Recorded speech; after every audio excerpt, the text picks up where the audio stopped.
Waalaikumsalam warahmatullahi wabarakatuh. Oke, sampai bertemu lagi dengan saya ya. Hari ini kita dalam perkuliahan pertemuan ke-7. Jadi pertemuan ke-7 ini kita akan mempelajari materi tentang kompetensi di peradilan agama. Kompetensi peradilan agama yang pertama adalah materinya kompetensi absolut. Nah, ini kompetensi absolut ini dasarnya adalah Undang-Undang Nomor 7 Tahun 1989 tentang peradilan agama. Itu. Nah, di dalam bab 1 pasal 2 jumlah aplikasi pasal 49 ini ada asas personalitas. Jadi asas personalitas di dalam undang-undang itu ada banyak. Misalnya di dalam hukum pidana ada asas personalitas, di dalam hukum perdata pun juga sama ada asas personalitas. Nah, di dalam hukum perdata sendiri kemudian breakdown lagi ya, dikerucutkan lagi. Kemudian ada hukum acara peradilan agama ini juga memiliki asas personalitas. Nah, kemudian dalam bidang perkara, dalam hal perkara ini menurut Undang-Undang Nomor 7 Tahun 1989, peradilan hukum acara peradilan agama itu berperan menangani perkara yang terkait dengan perkawinan. Ya, sudah ada yang menikah? Masih rajin semua? Maaf sekali. Oke. Di sini kelihatannya mahasiswanya kalau lebih banyak mahasiswi ya. Mantap sekali. Ternyata prodi HKI ini lebih banyak menarik dari kalangan pemudi daripada pemuda. Kita dilihat ya. Itu. Kemudian ada tentang pewarisan. Pewarisan ini berarti apa? Itu bicara terkait siapa ahli waris, siapa yang berhak untuk mewarisi, siapa kira-kira yang berhak mendapatkan harta warisan. Nah, ini terkait dengan pewarisan. Juga ada wasiat. Gitu. Jadi selain menghitung berapa bagian ahli waris, tentu juga ada hitungan yang terkait dengan wasiat. Misalnya anak angkat. Anak angkat itu juga berhak mendapatkan warisan bila mana ada wasiat. Kemudian ada hibah. Hibah ini berarti apa? Apa bedanya hibah dengan warisan? Tim bisa menjawab. Bedanya hibah dengan warisan apa? Mas Akil?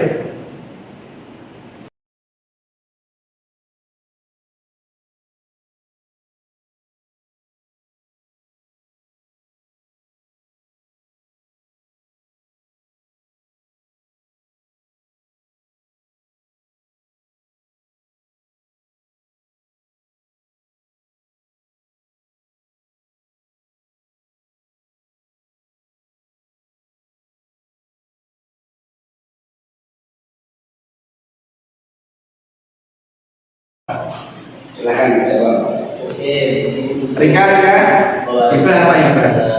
Waris keuangan. Iya, soalnya Ya, sesuatu oke, itu cara definisinya demikian. Jadi warisan penerimanya yang menentukan sudah meninggal. Artinya harta benda yang diberikan ketika pewaris sudah meninggal. Sedangkan hibah biasanya pewarisnya itu belum meninggal, biasanya ketika semasa hidup. Ini yang sering terjadi ketika di daerah Pulau Jawa khususnya. Biasanya ketika sudah menikah si anak ini terus diberikan rumah, diberikan daerah kerja kan. Terutama ini orang agama di sekolah. Jadi pasti seperti itu. Karena itu terjadi ada istiadat di sini. Ketika menikah berarti si anak tersebut apakah itu perempuan atau laki-laki, dia akan diberi sebidang tanah. Kemudian di atas sebidang tanah tersebut akan dibangunkan sebuah rumah itu sebagai modal atau bekal dalam menjalani kehidupan berkeluarga. Itu biasanya terjadi. Nah, itu maksudnya hibah. Oke, kemudian ada wakaf, ada sedekah ya. Terus kemudian pemeliharaan asas personalitas keislaman. Di sini berarti mencakup pihak-pihak, para pihak berarti. Terus ada perkara dana tertentu, hubungan hukum yang melandasi. Gitu. Jadi maksudnya adalah peradilan keluarga atau family court. Gitu. Oke, selanjutnya, Mas Duri. Kemudian pas kalau dapat sebenarnya berubah menjadi dalam kita akan benar-benar perubahan pasal 2 yaitu terkait dengan perkara tertentu menjadi perkara tertentu menjadi perkara tertentu. Artinya apa? Artinya harus dibedakan mana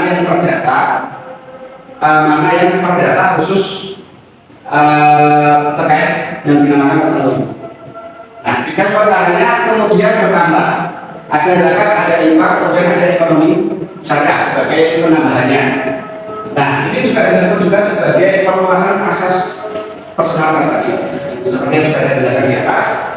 Yang mana yang dimaksud dengan antara orang-orang yang beragama Islam adalah termasuk orang-orang badan hukum dan dengan sendirinya menunjukkan diri dengan suara kepada hukum Islam mengenai hal-hal yang menjadi kewenangan keadilan agama sesuai dengan ketentuan pasal ini. Berarti yang termasuk badan hukum itu apa?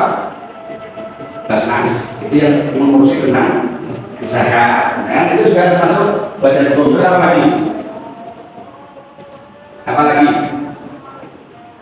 Yayasan pun bisa, gitu. Yayasan pendidikan sekolah, ada sengketa dan sebagainya itu juga bisa. Nah, terkait bidang perkawinan tadi, nah ini saya tadi contoh rumah sakit dan mas Rote.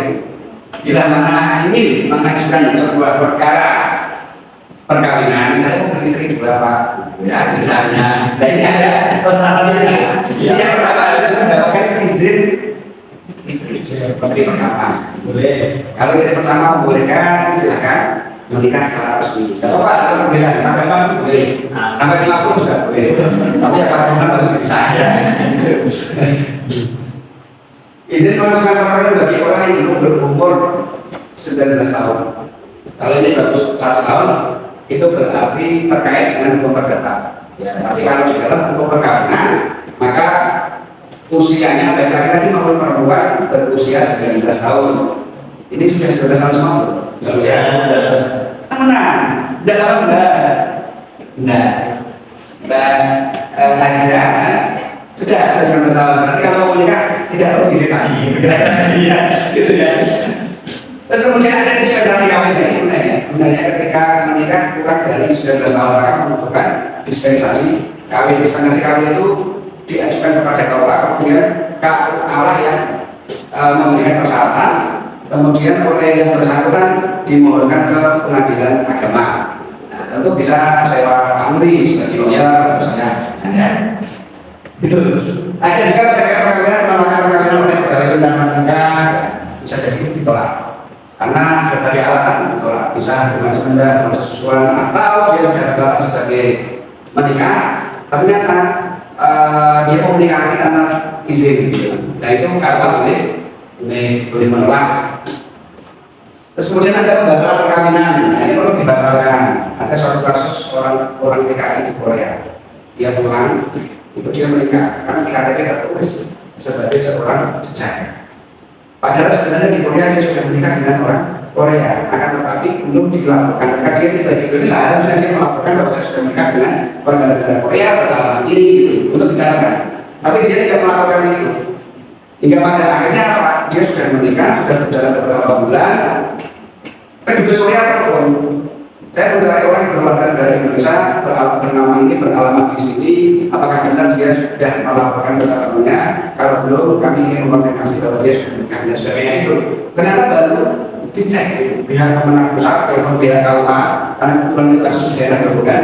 Jadi dia telepon pemerintah Kemenang Gerobogan. Dari Kemenang Gerobogan kemudian karena dia warga negara Kecamatan Godok misalnya, dia telepon kepala KUA diceklah data tersebut, ternyata dia betul sudah menikah, tapi bukan dari warga negara Korea, tapi dengan orang di Indonesia. Nah, akhirnya apa? Akhirnya diputuskan bahwa pernikahan di Indonesia ini harus dibatalkan. Itu konsekuensi hukumnya apa? Konsekuensi hukumnya berarti si laki-laki itu dia harus lulus sebagai identitas sudah menikah, dan si perempuan yang awalnya katanya sudah berubah menikah dia harus dirubah lagi menjadi masih pelajar atau masih single. Itu salah apa itu ya? Itu tidak penting. Gitu. Yang penting status perkawinannya dia dinyatakan belum pernah menikah. Itu dari segi administratif. Kemudian ada gugatan kelalaian atas kewajiban suami atau istri. Ini gugatan kelalaian itu berarti misalnya mau kita lakukan kasus Korea lagi, misalnya dia TKI yang namanya kontrak di luar negeri biasanya 1 tahun, 2 tahun, bisa 3 tahun. Nah ternyata sudah asik di sana menikah dengan orang sana, maka dia statusnya sebenarnya sudah menikah dengan orang di Indonesia misalnya, itu sudah punya istri sebelumnya. Nah kemudian dia tidak pernah menghubungi si istri, di telepon tidak pernah diangkat, dia juga tidak pernah memberi kabar, kemudian tidak pernah menafkahi, tidak pernah memberi nafkah. Nah itu kalau dihitung selama 3 bulan atau selama 6 bulan berturut-turut, maka itu berarti bisa digugat dengan alasan lalai menjalankan tugas itu sebagai suami atau sebagai istri. Bisa ini Rafa kalau yang suami itu istri.